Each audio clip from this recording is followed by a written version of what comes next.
दोस्तों छोटू एक दिन अपने पापा के साथ पार्क में गया।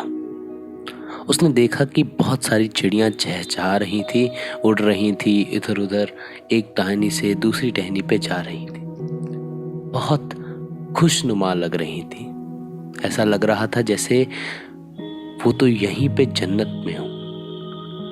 तो दोस्तों छोटू अपने पापा के पास गया और कहने लगा, पापा पापा, वो चिड़िया कितनी सुंदर है ना, क्या हम उसे घर पे लेके चले? तो उसके पापा मुस्कुराए और कहा कि हम यहाँ से थोड़ी पकड़ेंगे चिड़िया को, हम दुकान से लेके आएंगे। तो दोस्तों छोटू और उसके पापा एक पेट शॉप पे गए। उन्होंने एक चिड़िया खरीदी। उस चिड़िया को वो घर लेके आए। छोटू ने उसका नाम रखा चीची। दोस्तों छोटू उस चीची से बहुत प्यार करता था।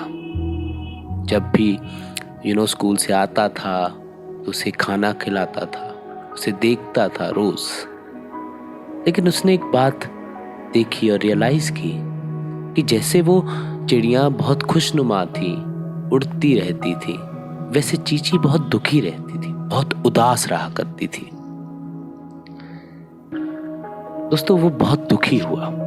एक दिन फिर से अपने पापा के साथ पार्क में गया और अपने पापा को कहा, पापा पापा, ऐसा क्यों है कि ये चिड़ियां जो हम देख पा रहे हैं, जो टहनियों पर बैठी हैं, इतनी खुश हैं, और घर पे जो हम चीची ला के बैठे हैं, जिसे हम सब कुछ देते हैं, खाना पानी सब कुछ, वो फिर भी दुखी रहती है? तो दोस्तों उसके पापा फिर से मुस्कुराए। उन्होंने कहा कि इन चिड़ियों और उन चिड़ियों के में क्या फर्क लगता है तुम्हें छोटू? तो दोस्तों छोटू ने जवाब दिया कि चिड़िया उड़ सकती हैं और वो उड़ नहीं सकती। उसके पापा मुस्कुराए और वापस घर चले गए।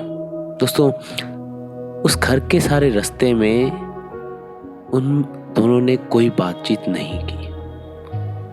छोटू जो कि कभी चुप नहीं रहता था, बड़े गंभीर मन में सोच रहा था कि क्यों ऐसा हो रहा है। दोस्तों वो घर पहुंचा और पता नहीं उसके मन में क्या आया। उसने चीची का पिंजरा लिया, वो छत पे गया और उसने पिंजरा खोल दिया। और दोस्तों चीची बहुत खुशी से बाकी चिड़ियों की तरह बाहर निकली और चहचहाते हुए उस नीले आसमां में उड़कर चली गई। लेकिन उड़ते उड़ते शायद वो वापस आई और उसको देख के चहचहाई जैसे उसे शुक्रिया अदा कर रही हो। दोस्तों बहुत बार जिंदगी में हमारे साथ भी ऐसा ही होता है।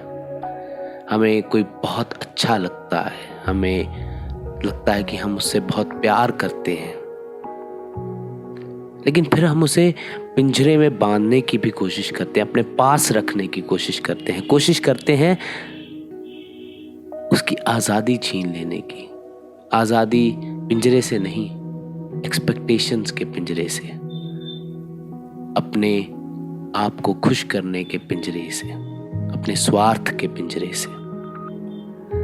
अब उस सारे संदर्भ में ना तो वो व्यक्ति वैसे चहचहा पाता है और ना ही वो वैसे फ्री हो पाता है।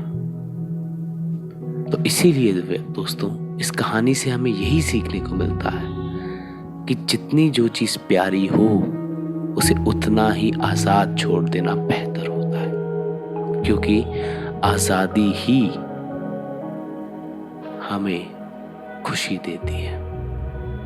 दोस्तों अगर ये कहानी अच्छी लगी तो लाइक और सब्सक्राइब कीजिए चैनल को। तो मिलते हैं दोस्तों अगली वीडियो में, तब तक के लिए ध्यान रखें, खुश रहें।